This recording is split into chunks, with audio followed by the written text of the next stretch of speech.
Mitchell Cook. I don't think I've ever called you Mitchell before. No, it feels so formal there, Ray. Mate, thank you for coming on, mate. I appreciate it. Absolute pleasure. Well, ladies and gents, welcome to Talk to Me, the show where I get my friends to talk to me. Today is a face that a lot of you won't know, but it's a face that I've seen probably a little too much over the past 2 years. Mitch, you're my physio, mate. I am your physio. Well, unlucky for you, I am your physio. I was going to say, unlucky for you, I'm your patient. Introduce yourself to the people. Tell them who you are. Tell them what's going on with Mitch Cook over here. Oh, there's not much to say. I'm an open book, mate. You know this about me.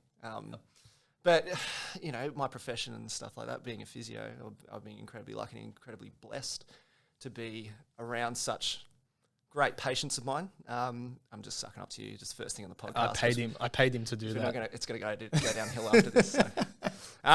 No, it's an incredibly fulfilling profession, what I do, especially working with characters like yourself. And in the community in around Southwest and Bankstown area as well, you really are helping people out. So it's incredibly rewarding. You know? Well, listen, I'm gonna probably go into a lot of things that I probably already know about you or have forgotten. So this is a good chance for me to realize, crap, I've forgotten this about him. I should probably ask him. Where'd you grow up again? Mate, I grew up in Epping. I'm one of 5 kids. So I sit number 4 in the rankings there. Just missed out on the medal.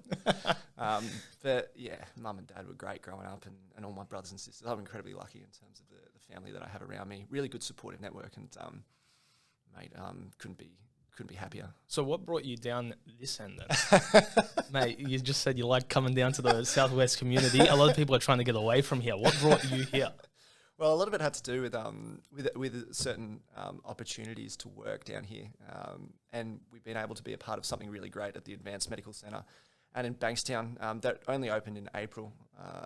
With the connections that you deal with over time and stuff like that, you develop a certain reputation and you get invited to do certain things. So with all the doctors and multidisciplinary staff here, I knew beforehand, and we've set up something pretty great here. So, mate, it's an opportunity I couldn't pass up. Also for helping out the community rather than anything else. Well, on that note, ladies and gents, we're actually filming from Advanced Medical Centre, which is kind of crazy. This is the place where I've gotten a lot of my treatment. And, you know, my life sort of changed in these rooms. Yeah, you're not having conniptions or flashbacks or anything? Oh, mate, I'm about to go through a big bout of PTSD right now. No, but I'm actually a big fan of Advanced Medical. First off, because I go here. But second, I love the idea behind it. Basically, the idea of Advanced Medical, and correct me if I'm wrong, is get everything you need medical-wise in one spot. Exactly right. So that's, mate, you need some drugs after you get prescribed them. You go straight across to the pharmacy. And you got it. Like, mate, from teeth to cosmetics to like GPs to physios to podiatry to psychs, mate, you got everything. To jabs to blood tests. Like, it's literally everything here. Yeah, exactly. I love that, especially in the world right now where you want everything in one spot, or you need something to be instant. You get it all instant here. Yeah, exactly. I'm a fan of that. And as well as that, being inside the sports club, they've been really great in terms of helping us launch it. Not only through suggestions with logistics and stuff like that, but also marketing as well. They've been really, really good and really supportive as well. So the big dogs upstairs, the CEO and CFO and stuff like that, they've been really good. Well, mate, not just that, but you guys started in the gym, CoLab anyway. That's right, a little satellite clinic, a little shoebox that, we had to get patients to duck their head on the way in. And that's sort of how I got to know you and I got started with you. That's right. I had my car accident in May 2019, and I think it was a month or 2 later, I was talking to Bao, friend of the show, guy that's been on the show, and he said, mate, go see Mitch. He's pretty good. Pretty good. He won't rip you off. I go, all right, done. And I'm pretty sure he said that as a joke, but that meant a lot to me because I had a very bad experience with physios and chiros, and I wasn't a fan of you guys. That's fair enough. And I said that coming straight in. Yeah. Probably a little bit rude to say on the first time meeting you. Mate, it's not the first time I've had that. I've had that multiple times with clientele that have just had bad experiences or poor experiences with whether it be a chiro, osteopath, whatever in their health profession. They've just given up almost faith in the process. So, I know Bao quite well, and we used to work together. So Yeah, I didn't realize it was his recommendation. So that's well, now I know he's not getting commissioned every time I come to visit. But I came to visit in June, July 2019. That's right, yeah. And you basically explained the whole process of what you do because I was blank. I had no clue what physios were meant to do. I didn't know whether or not you guys worked or you were just a system. Because the last physio and chiro I went to, it was just, I want more money from you, so I'm going to keep you coming back. Yep. How do you balance that between wanting to get your patient better and knowing that this is a business that you're trying to... It's the product that you provide there, Ray. You know what I mean? Like, even here and stuff like that, in the initial start, I openly said to the directors, who you know, they have to be quite money focused, and the dollar's the bottom line. If I provide a really good service, that's going to just, you're just going to see it in your books in terms of just people rating you and you getting referrals and stuff like that from certain health professionals. So I never overstretch the services and stuff like that. In fact, physio is a big part of physio is almost we put ourselves out of business. That's our aim, because I want to give you interventions to go away with, and for you to do this program that I've given you independently. I don't want you to have to come in and get passive treatment twice a week, 3 times a week for however long. Like, that's just not going to. You relying on me isn't going to help. It's for my responsibility is giving you the right avenues in which to go down, and then you following that. But keep in mind that a lot of it has to do with the patient's mindset going in. You know what I mean? If you're ready to buy in and you understand what I'm saying, mate, half my job's done.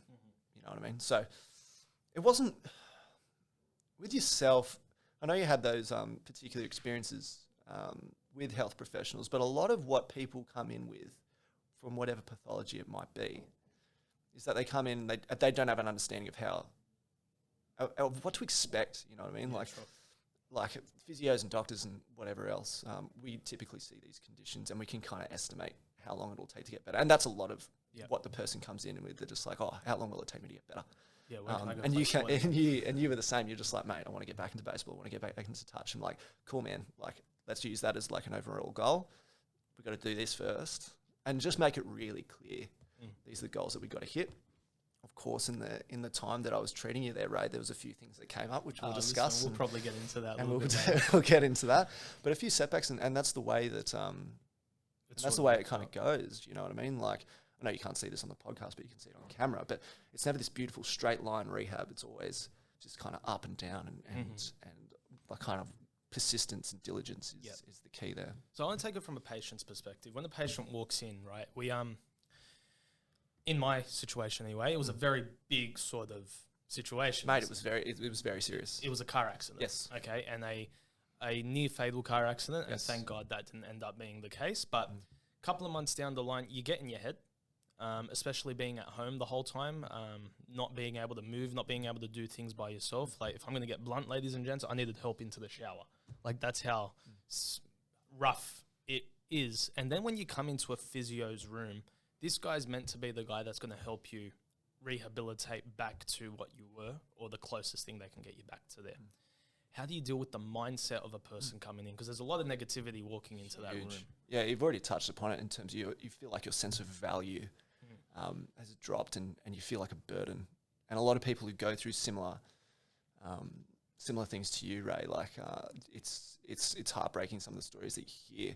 And you got to deal with that psychological component, and it's one of those areas of physio that we're tapping into, because it's incredibly powerful to lay your hands on someone, and I get to do that as a physio, which is great.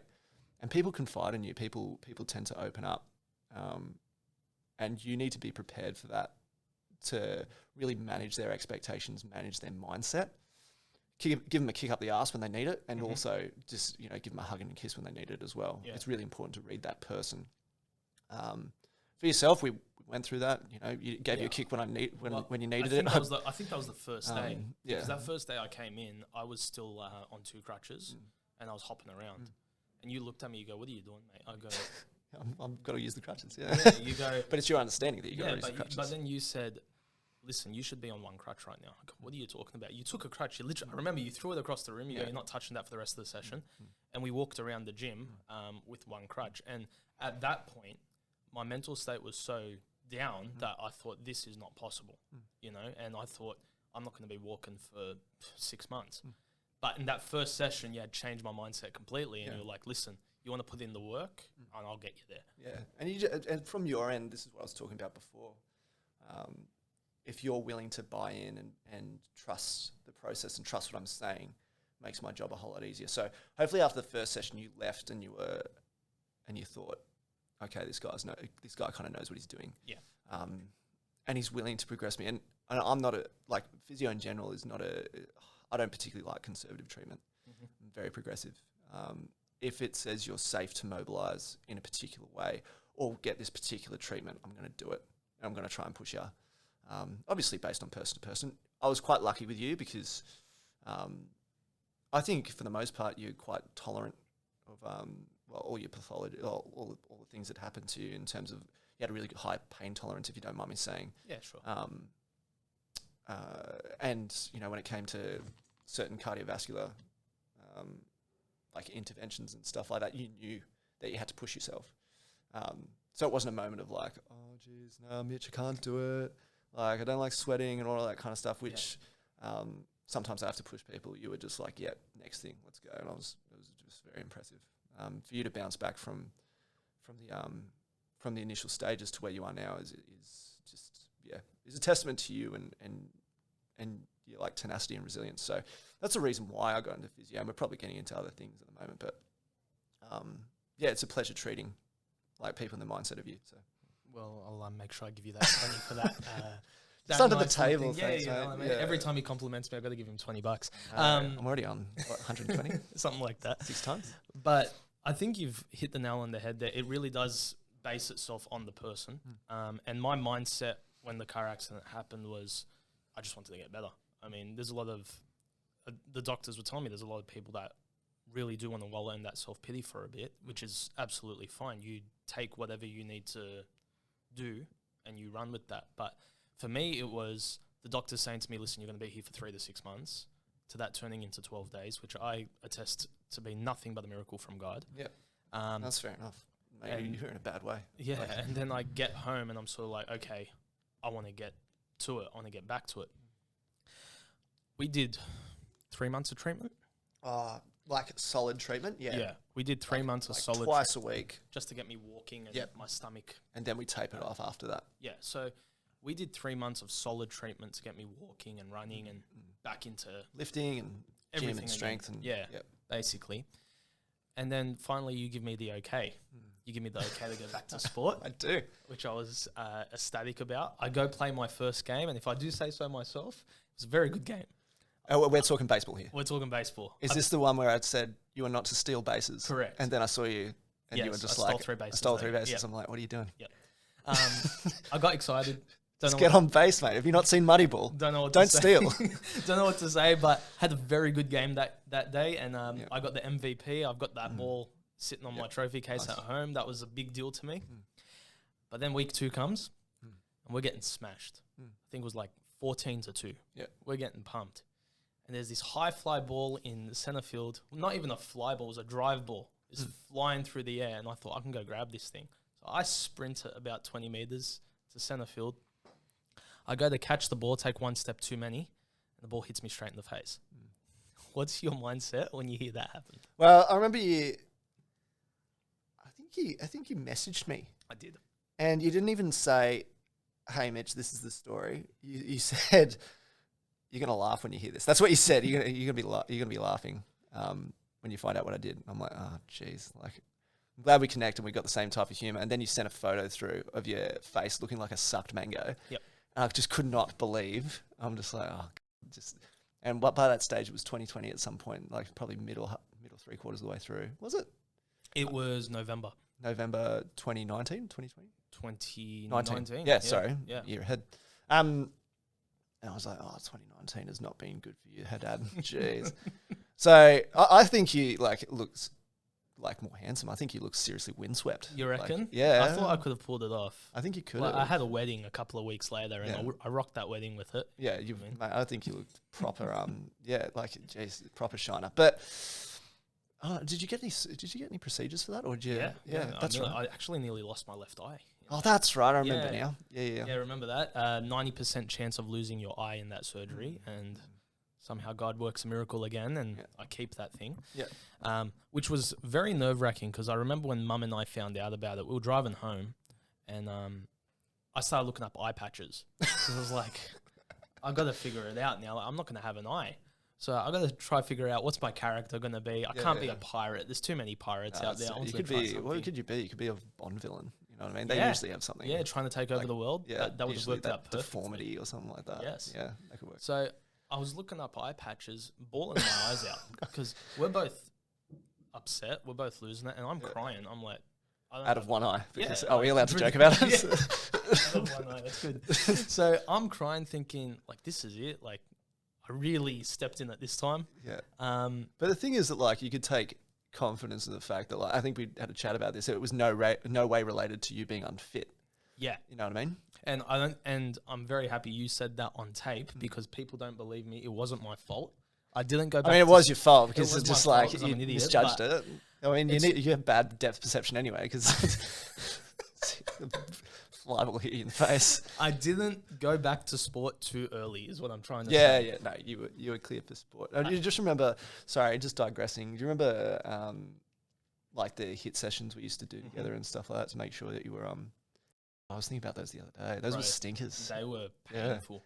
They were vomit inducing. I've still got them saved on my phone. Do you? I was going through them the other day. Mate, I remember. I think I vomited twice. Yeah, you were, and I thought I could just flog you a little bit. But that's, mate, you kept on going, to your credit. So you can't stop, you know. No, you can't. Otherwise, you wouldn't let me live that down. We'd be telling a different story. That's right. Now. So you're shopping for eye patches. I'm shopping for eye patches, and my mum and I are crying, and I'm just like, well, it is what it is. What are we gonna do? Let's try to get through this one, and somehow God sorts it out. I keep my eye. Unbelievable, right? Now we go through a different type of rehab. It's more of a mental state, but also trying to figure out, okay, Ray, you need to take it easy now because your face is even though you're not lifting with your face, it's a big deal for everything else you do. How'd you do that? How'd you help me get through that? A lot of it was, because in terms of patients that I deal with that have those issues, especially with regards to the visceral nature of their face, which is just involving their eye. You don't want to burst any blood vessels or anything like that, so you don't want to take them through anything intense. So the trade-off was like, how am I going to rehab you and keep the progression going with your abdomen and your leg, and also like how am I gonna keep that right eye? Was it right or left eye? Left eye. Left eye. Yeah. How am I going to be able to make sure that the ophthalmologist or whoever you're seeing, the specialist, isn't going to ring me up and be like, mate, what are you doing? Yeah. Because they ended up putting plates in my face. Yeah. So I got plastic surgery. Yeah. For that. Was that the excuse, Ray? Yeah. Did you get your nose sorted out? My nose sorted out. Your Didn't do a good job. fillers. Did not do a good job because I still look the same. Yeah. But yeah, got that plastic surgery. That jawline's looking pretty defined these days. A lot of the people at church call me Ray Kardashian. Ray Kardashian. So, yeah, thanks for that, guys. But yeah, so you don't want to get rung up. So yeah, it's one of those things that you got to listen to that's way out of my pay grade. Like I don't deal with the eye all that much.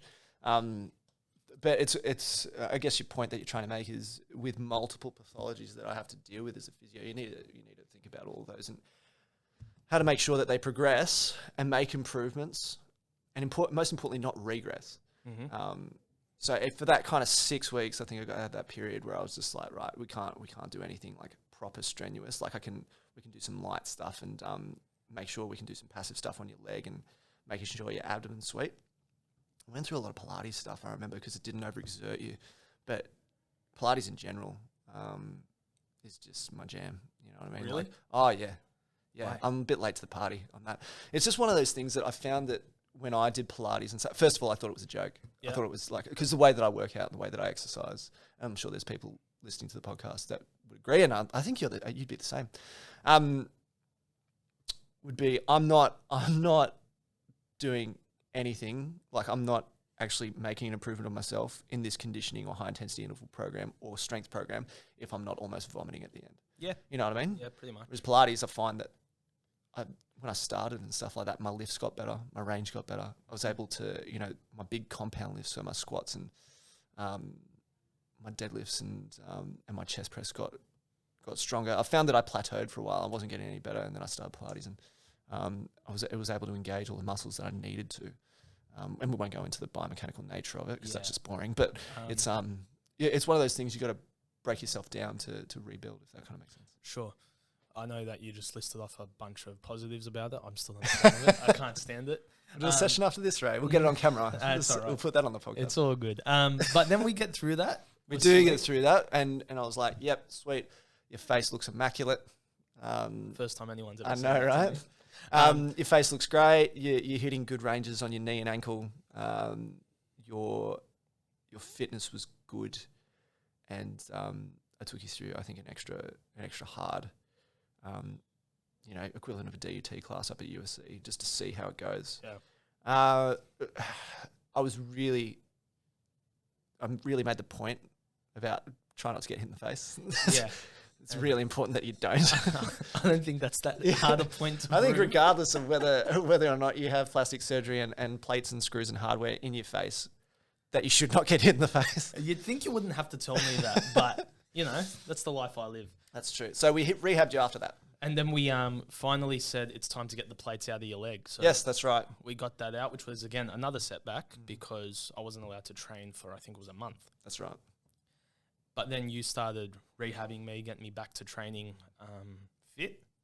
We were good. We were solid. We did one last hit session. Do you remember that? It was the cards. Oh, yeah, no, the deck. Yeah, we played cards. Yeah, we did. This game is full on, guys. It's literally a deck of cards. Yeah. Every single suit is a different workout. Yeah, it's a different exercise. Yeah. And then every single number is how many you're doing it. Yeah, the reps. Yeah. And then you got 2 jokers, which are your 1 minute rest. Yeah.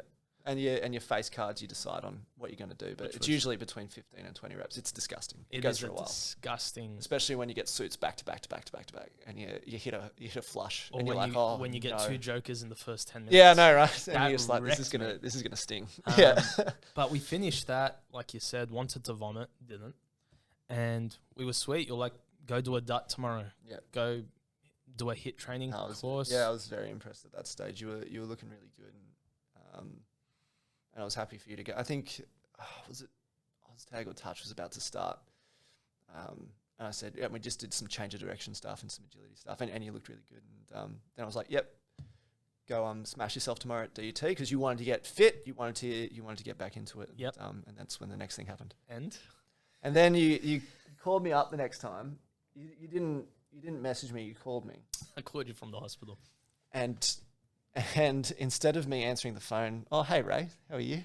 Instead, I looked at my caller ID and I'm like, oh, God, what have you done now? That's how I answered the phone. What have you done now? And you're just like, yeah, look, I'm in emergency at Bankstown Hospital. I could not believe it. I didn't even lose that year. I'm like, oh, okay. Sounds like you. My mum was pretty much. Do you have frequent flyers there or something? Bro, I tried to push for a rewards point system, a loyalty card, and they said they punch your card and every 10th treatment's free. I said, listen, I'm coming to St. George every single time. Like, I'm giving you guys business. And they said no. So surely you're on first name basis with the staff by that stage. I was. Yeah. Unfortunately, I've forgotten a lot. I love how I meant that as a joke, and then you're like, no, they all knew me. me. Who I was. But yeah, I broke my leg. Oh, it was proper. Yeah, it was proper snap in half. There was nothing there. It was pretty bad. And that was because of what? Oh, like first of all, you fell down the stairs at DT. Fell up the stairs. Oh, excuse me. It's on the Everest stairs. If anybody does any gym stuff at UFC, it's just a flight of stairs. So one of the exercises, obviously, Ray was running up the stairs to get his heart rate going. Again, depth perception. We'll come back to that. It was actually the last rep. It was the last rep. That, so it makes me feel the exercise was just run up and down these steps constantly. Yeah. And you're just doing stair runs. Yeah. And then I missed a step. I slipped. Slipped? I planted my foot on the step. It slipped off somehow. Yeah. And it would have, you must have hit it in exactly the wrong place. Snapped, like, I cannot stress how important it is to the listeners, like how clean this break was. And it was just, it should not have happened, but because that's where the hardware was, everything was just healing at the time as or like almost union and a little bit weaker. And yeah, you had to go through it all again. Yeah. Mate, I don't know if you've ever had to set someone's leg. I haven't, no. That is a painful experience. Okay. Did they give you local or anything? They tried. Yeah. Didn't do anything? They gave me drug after drug. Yeah. Did not feel anything. So you're just biting on the pillow, just being like, just do it. Literally grabbing onto the end of the bed. Yeah.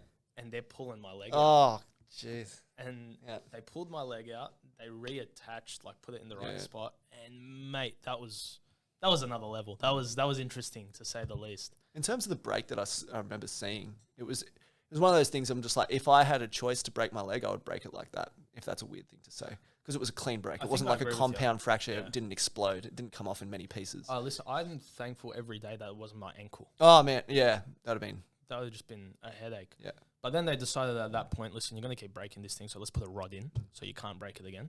So I've got a rod in there now. Yeah, so you got what they call an intermedullary nail. So it goes through like literally the middle of the bone, and the bone heals around the hardware. Well, lovely, because it hasn't broken since.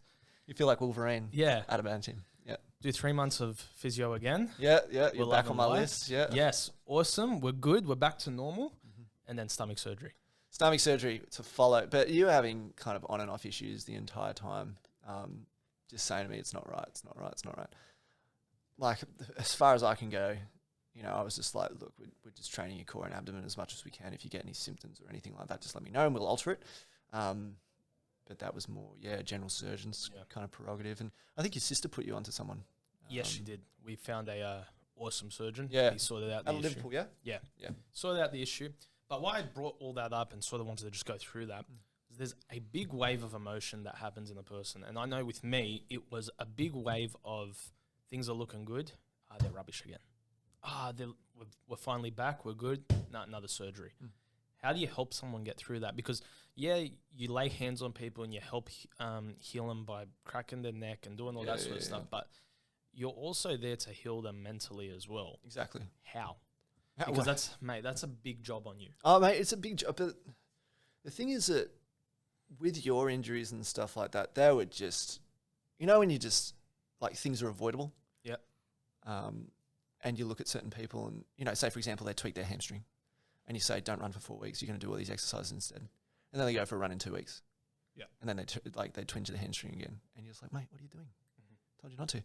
For you were clear. This is the hard thing, is that you were clear, you were good to go, you were absolutely fit. Say that into the camera. I was absolutely fit, direct eye contact. You were functionally good, you were strong, your lifts were good. Mate, people were asking you at the gym, because you were wearing your doggy shirt, that was 2 sizes too small. And people coming up to you, you did. It was you too were. big, let's be honest. It was 2 sizes too small. You were running it through the dryer on more than one occasion. And people coming up to you, oh yeah, you play for the Bulldogs, like, oh, you were loving it, mate. Don't lie. You come downstairs to me at the medical centre and you'd be like, Mitch, just by the way, they love it. Trent Barrett's going to sign me any day now. Listen, I could probably play for them right now. I know, right? But the confidence I got, I think you got it as well, is just like your just run was just bad luck, just really bad luck. And that's the confidence that I kind of instilled from that as a physio. It wasn't anything that I did, wasn't anything that you did, wasn't anything that the surgeon did or anything like that, or any of the doc or any of the, just the last 18 months were not your time. And I think I kept on saying that to you in terms of like, mate, even regardless of this, there is nothing you can change about it. And obviously you read the person and stuff like that, but I think you took it in your stride. You are a man of faith. And you said to me every session that just like, okay, this is a chance for me to improve myself. This is a chance for me to level up. God is testing me, which I found quite inspiring. And you almost put it as a blessing. You put it as silver lining in terms of just like, this is a chance for me to level up. This is a chance for me to show that resilience and tenacity and stuff like that. And that's the reason why I got into physio in the first place. For really building people up, not, as you kind of said, not just from the physical standpoint, but for the mental standpoint. And I was there with you every step of the way. And it was an absolute pleasure. It's still going. Like we're still getting found maintenance stuff. excuses to come back. You know, sprained wrist here, sprained ankle there. Yeah, no, yeah, you've tweaked it, but that's to show that you're putting in hard work and stuff like that. And honestly, I wish every patient was I don't similar think that's to yourself. the case. I think it goes to show that you put faith. You gave me faith in this whole process and this whole system, because I'm preaching it from the rooftops now. Guys, go see a physio. Because for anyone that's in any sort of fitness, playing any sort of sport, I think it's vital. Even just to get the rub down, make sure everything is sweet. It's a functional assessment, whatever it is. Because usually when people see a physio, it's because they're just like, I need to see one now because I've hurt myself. You know what I mean? It's never that kind of preventative measure, is it? So, and mate, it's worked. I haven't been to the hospital in a year. I know. So. Well, let's knock on wood. Let's make sure. Yeah, you're not stamping those Speaking of rewards, I was thinking about I've come to collab so many times. Oh mate, you're bankrolling us, that's for sure. Where's my reward system here? I've also seen a few members of your family as well. So that's a good point. Yeah. See? Well, we haven't organised a cut, so we can do that off air. Yeah, we'll talk about it. We'll get Steve involved. Yeah, we'll get Steve involved. See what he wants. Sign something there. Yeah, done. Get something sorted. What's the biggest, I guess, positive of being a physio? What's the biggest takeaway for you doing it for 10 plus years at this point? Yeah, close to that. I think the biggest part is obviously how you grow. Like I was quite lucky in terms of I've always wanted to be a physio from the age of about 13. Really? Yeah, I always knew that I wanted to, because I was involved in a lot of sport when I was younger. I was also quite injured, so I spent a lot of time in the rehab rooms and stuff like that. Yep. I just loved it. I loved the way that the human body worked. I love all of that. And just anecdotally, this is a percentage I just made up, but I think it's close. Like 90% of people who get into physio wanted to be the physio for the Wallabies or like in the A-League or professional tennis or whatever it might be. And I did that for a bit. Yeah, you were open, weren't you? Yeah, that's right. And it was good fun. During the time periods that I did it, it's demanding. It's not as glamorous as you think. But it's fun because you get to work with athletes. Coolest person you met? Coolest person I've met? Oh, well, I'm a big football fan. So Alessandro Del Piero, when I was working a little bit at Sydney FC. Nice. But he had his all his special treatment and stuff like that. But like that was very structured. coming from a kid who grew up in the 90s and early 2000s watching a lot of football and really enjoying the way that Juventus played. I was just that was the first time I was proper starstruck. But awesome. The way that you grow in this profession, I find that you develop interests that you didn't normally have, or that's not the reason why you got into physio. And the way that my perception and views have changed, and ideals, and the people that I want to work with, it's like, as I said before, don't get me wrong, athletes and stuff like that are fun, and working in the sports industry is fun, but it's more so the MSK. When I say MSK, musculoskeletal, private patients, because they come to you in a sense of kind of vulnerability. Yeah. They come to you for help. And it's your role to not only put them back together, like physically, but also psychologically as well. It's a massive responsibility. Huge. I can't imagine how you deal with that, because I can't think of anything harder than touching a person and trying to say, okay, I'm going to do this and it's going to fix you. You know, like that's insane. I mean, for me, if I get a report wrong, awesome, I'll redo it. But you crack someone's neck wrong. Yeah, you're not redoing that. There's a lot of safeguards in place to make sure that doesn't happen. But that's good to know. Yeah, it's not my first point of call. Got a bit of neck pain? Get over here. Give you one of these. Off you go. There's a lot of safeguards in terms of that, and a lot of what university is, and physio students listening to this will agree, a lot of university is not to really hurt someone. That's pretty much it. 4 years, this is not how you kill someone. Okay. That's essentially what it is. But then you learn, you know how to kill someone. Yeah, well, you learn not what to do. But 80-90%, like most things, right? 80-90% is learn on the job. Yeah, 100%. So you get out of uni, you're full of piss and vinegar, and you're ready to go and stuff like that. And then you realize probably in the first few weeks how little you know. You know what I mean? You're just like, oh no. And like, you're like, okay, you're my test dummy. Why don't you come over here, champ? And you might have, exactly. And you might have heard of that whole concept of imposter syndrome, where you're just like, am I actually qualified to do this? Yep. I can't. Am I allowed to do this? Well, I thought that once because you weren't available once. So I went and saw a mate It was a physio. I just needed a neck thing. Yeah. And I looked at him, I go, how is this legal? Like, Yeah, that's right. You're a physio? Yeah. You dead set. I look at my teacher mates. You're teaching the next generation. Oh, man. Like, are you serious? It makes me like when you were a student in primary school or whatever, just like what your teachers got up to during that time. 100%. Yeah, just like, because I married a teacher. Oh yeah, you did. That's right. And she she has all these stories. I'm like, oh my god, is this what? When my primary school teacher was coming in with headaches and stuff like that, they're like constantly, you're just like, oh, she just needs a Panadol. No, she wasn't. 6 beers the night before, a bottle of wine, just to get through the day with us. You know what I mean? Because we were just a handful. That's yeah. Well, it's just like I'm in my 20s, and we've got kids teaching kids. Like that's the part that's freaking me out. Yeah, it does. I looked at my mate. I go, you're 25. You're teaching kids. Are you kidding? Yeah, I know. It's immoral, if anything. I look at the same thing as when I teach at church. I go, I can't believe I've got this responsibility. Yeah. And that's a big deal. But back to it, biggest con of being a physio. What's the thing that you hate, or the thing that you're just sort of like, I can't believe we have to do this? Oh, Jesus, a few. And in terms of, I'm probably going to get him in trouble with this. Yeah, I know, right? You know? And things I don't like. Well, this is in any profession. It's more so people in the profession who don't keep up to date with certain evidence and all that kind of stuff. People who are still using modalities and treatment methods that are outdated and proven that they don't work, and they still use it.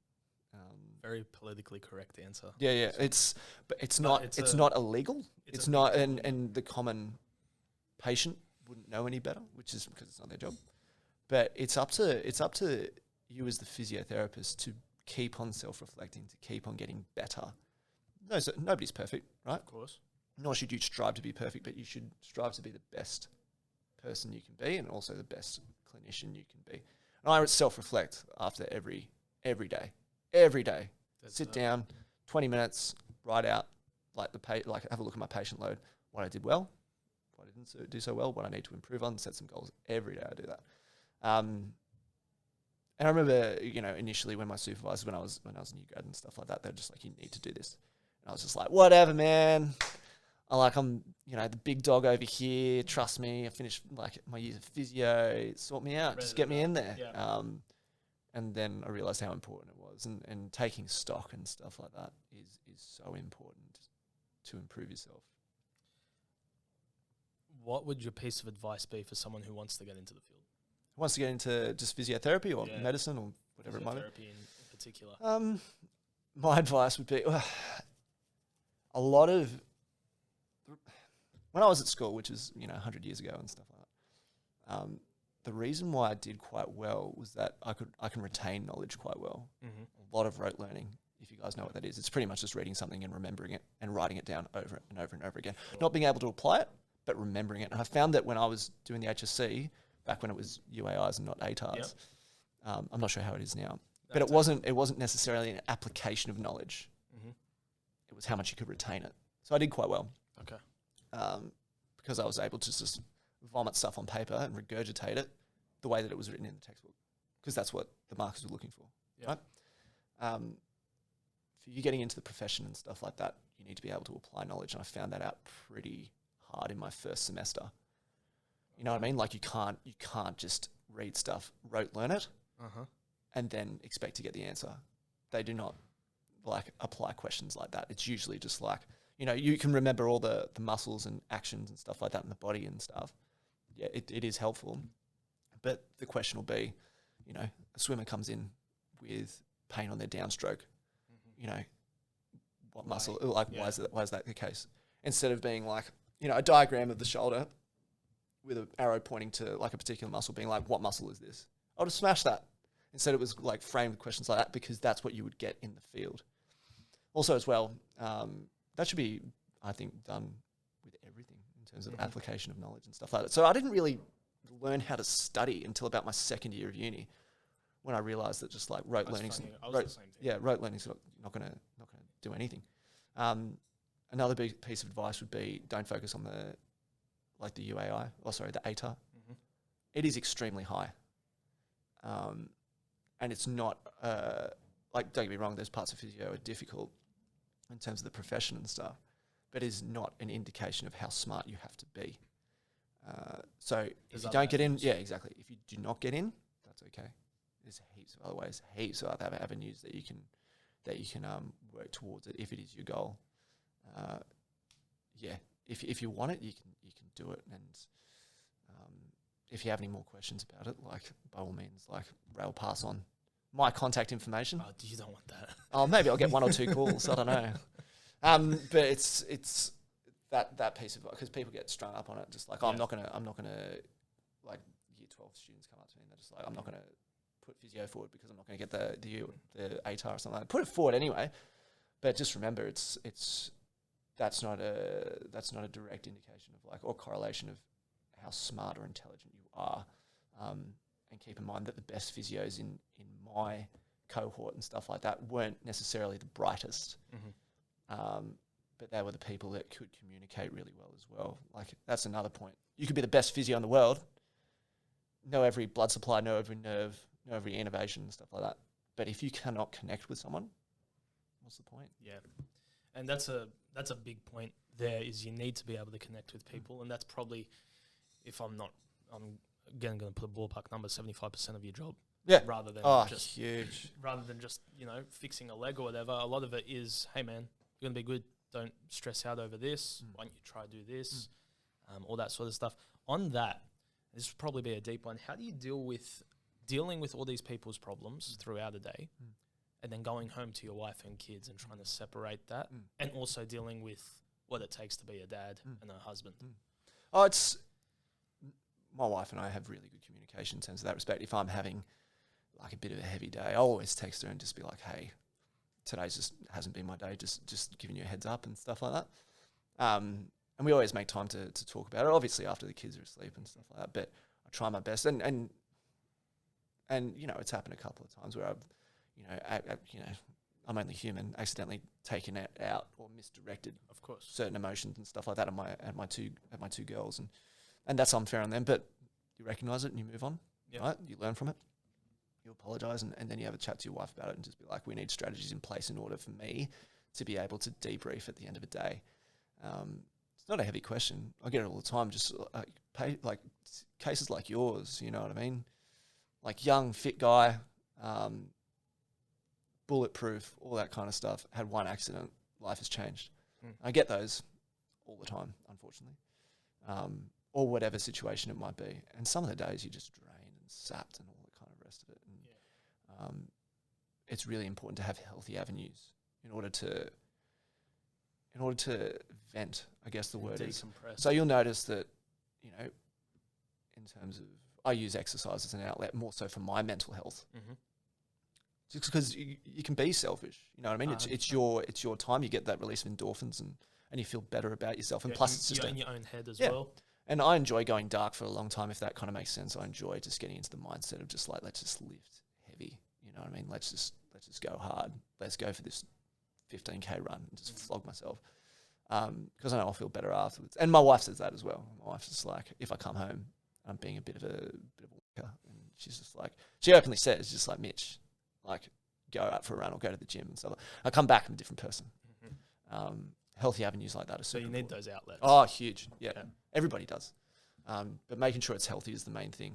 You might talk about here in terms of other problems and stuff like that. And you might have had mates of yours that have turned to things like alcohol and drugs and all that kind of stuff to try and get an outlet, because that's the way that they feel relaxed. And, it's not a healthy avenue. Yeah. So it's really important to recognise those healthy habits and almost feed it. You know what I mean? Yeah. So. Well, mate, this has been awesome. This has been really cool. Yeah. We went down a path I didn't think we were going to go down. Oh, mate, I've enjoyed our time. I thought we'd go a little bit lighter, talk about other stuff. Hey, we'll talk about the Braves or talk about the World Series. We could have talked about that. Talked about the Dodgers getting. I'm so happy the Astros didn't win. Oh, mate, you and me both. I can't stand them. But did they not just lose? They got pumped. Yeah, that's right. No, they got absolutely pumped. Braves destroyed them. But you probably enjoyed leeching off my MLB account this year. 100%, like you did the year before. I did. Just an absolute parasite. Just going one for one. So we'll have to sort out next year, that's for sure. I understand. I got called parasite for Oh, really? a solid 2 years by a couple of mates. How many Netflix accounts? Nothing. No. At that point, Netflix, there was no Netflix. There was none binge, of that stuff yet. yeah. For some reason, they called me parasite, Yeah. and the fact that you brought that back, PTSD city. Bro, before we end this off, I ask most of my guests this. I'm gonna ask you. Put you in a DeLorean, send you back in time 10 years. Like Back to the Future. See, this is why we like each other. He likes my nerdy responses. He likes my nerdy comments, guys. Great Scott, Marty. Or he pretends to, and he doesn't, rip me until I leave Yeah, the that's room. right. Yeah. 10 years ago. Yeah. Minnie's is how old? Jeez. How old am I 10 years ago? 20. 20. Are you 30? That's Yeah, right. Yeah, you yeah. hit the big 3-0. Yeah, man. It's all downhill from Yeah, here. man. no. It's well, you were talking about the other day with was it Jeremy and Jackie? Yeah. About and she's pregnant, which is the best news ever.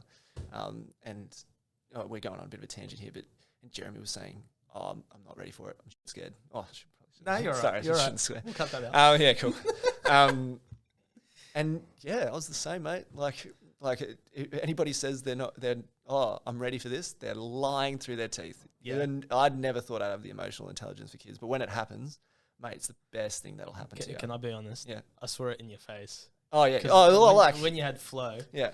I remember just looking at you and just thinking, this guy's gonna be a dad. I didn't know you that well at that point, but I was like, you can see in his face every time he talks about it. There's this little twinge of fear in your eye. Mate, absolutely. And I was just like, I hope this guy's good. Yeah, no, you're thrust into the deep end Yeah. for sure, but it's And then you ran with it, bro. Yeah, no, you get those paternal instincts and having a solid partner as well also helps. So my wife's been great all the way through, and having 2 kids in lockdown, that was hard.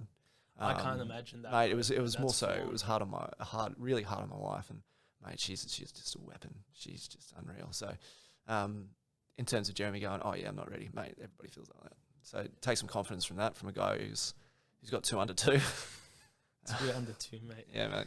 That's crazy. Yeah, so 10 years ago, take 10 years ago, the DeLorean. Yeah. What are you telling him? What's the one piece of advice you're giving him? Oh, jeez. 20 go years. through? I wouldn't listen if I was 20 years old, let's be honest. That's true, but you give him a kick in the nose. Yeah. You say, Mitch, listen up. Yeah. Don't take Ray as a client, first off. Second piece of advice you'd give him. Second piece of advice would, I think we were talking this before, just off air, was, when you get that that advice or that, I guess you get told by the people that care about you, and they're just like, we're here for whatever you need and all that kind of stuff. And you usually blow it off at 20, we're at that early 20s, that late teens kind of stage, and you're like, yeah, whatever, mum, whatever, dad, whatever, like my brother, friends, whatever. And you kind of blow it up, and you're just like, yeah, man, I'm there for you too, and all that kind of stuff. It's a test of character for you to follow through with that and actually reciprocate. So you would have noticed that with your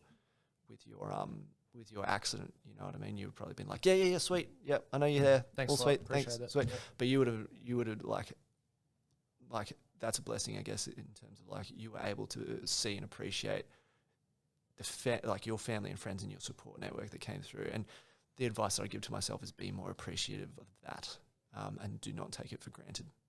Because the amount of times that you're 20 years old and you think you're bulletproof and you think you're hardcore and you're going out with your friends and all that kind of stuff, and you take relationships for granted at that stage because you just make dumb decisions. Oh, you're young. Yeah. You're 20. I'm 24. I'm as dumb as they get.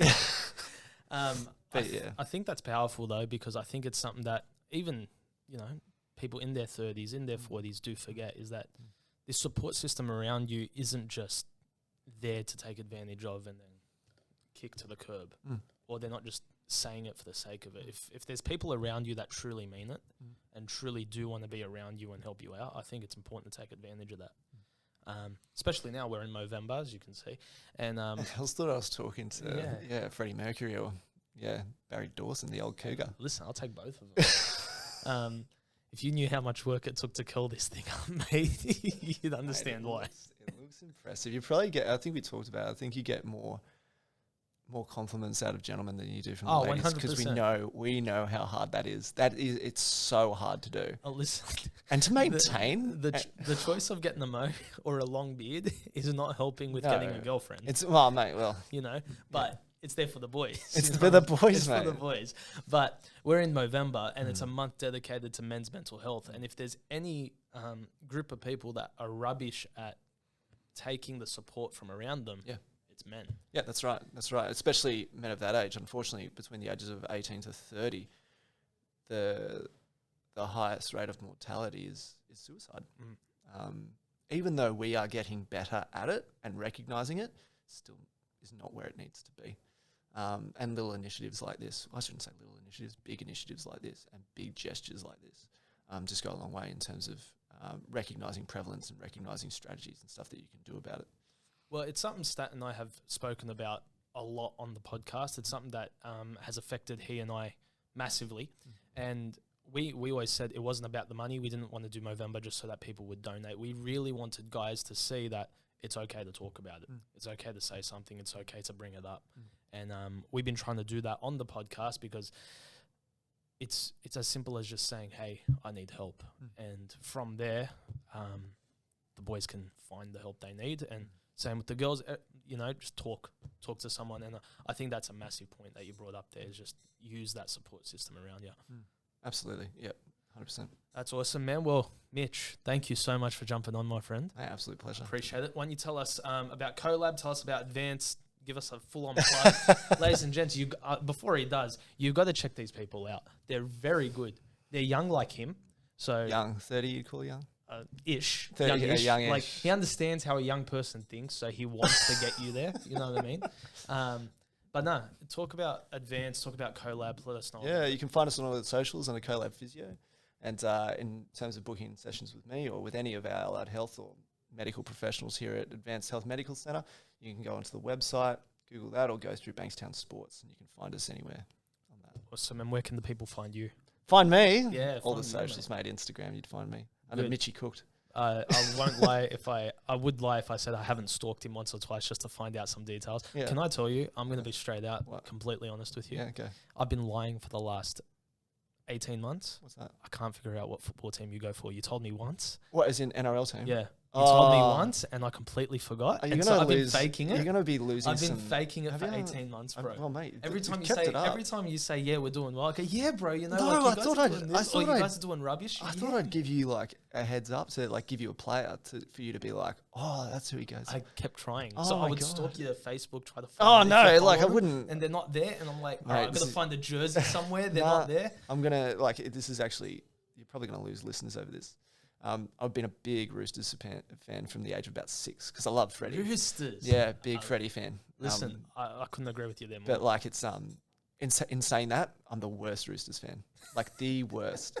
Like you remember when I just couldn't stand Mitchell Pearce, like when he was playing for the Roosters and stuff like that. And even this year, like, don't get me wrong, I love certain players and stuff. We won't go into it, but like it was a hard year for the Chooks just in terms of just everybody just got so hurt. You were my favourite team of the year.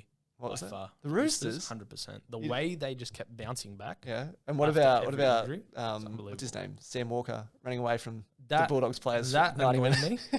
That annoyed I me. think I texted you afterwards. I'm We like, spoke about that. Sorry, Ray. I Listen, felt like I needed to can I tell give ya? you an apology. I was just hoping that no team would win the grand final besides Melbourne, so that I knew I didn't have to text you congratulations. Oh yeah. Because when the Panthers won, Yeah. I thought, is he a Panthers fan? Do I need to text him and say congrats? No. Well, like I do have a soft spot for Penrith. I think most people do. Yeah. No, they I deserve used to it. work out at Penrith, and they live and breathe footy out Oh, yeah, there. big time. Same. I used to work at Westmead, and they love the Eels. You know, like oh my god, they live and breathe the Eels like they do around here with the Doggies. But or where I used to live, the West Tigers were just huge. It's really cool to see that kind of community vibe, especially. But out west, it's something different. It is something different. It is. It's so cool. It's like when you go to Belmore when the dogs are doing well. Yeah, Mate, it's when the just- dogs are doing well. It's fire, which Still- hasn't been still for a waiting couple for of that. years. They should do all right next year. We hope so. We'll probably make 9. Oh, yeah. We You're not won't gonna make the top you won't 8. make the 8. If I you make the reckon 8, oh my No, goodness, no, that's a good. I'm happy with 9 or 10. But we'll see what goes down. Anyway, there you go. He's a Rooster supporter, ladies and gents. Make sure you follow Mitch. Make sure you follow the channel. Subscribe on YouTube. Let's get us up to 150. Ladies and gents, I don't know what else to say besides keep checking out the videos, share them around. Mitch, thanks for talking to me, man. Thanks, Ray. Appreciate it.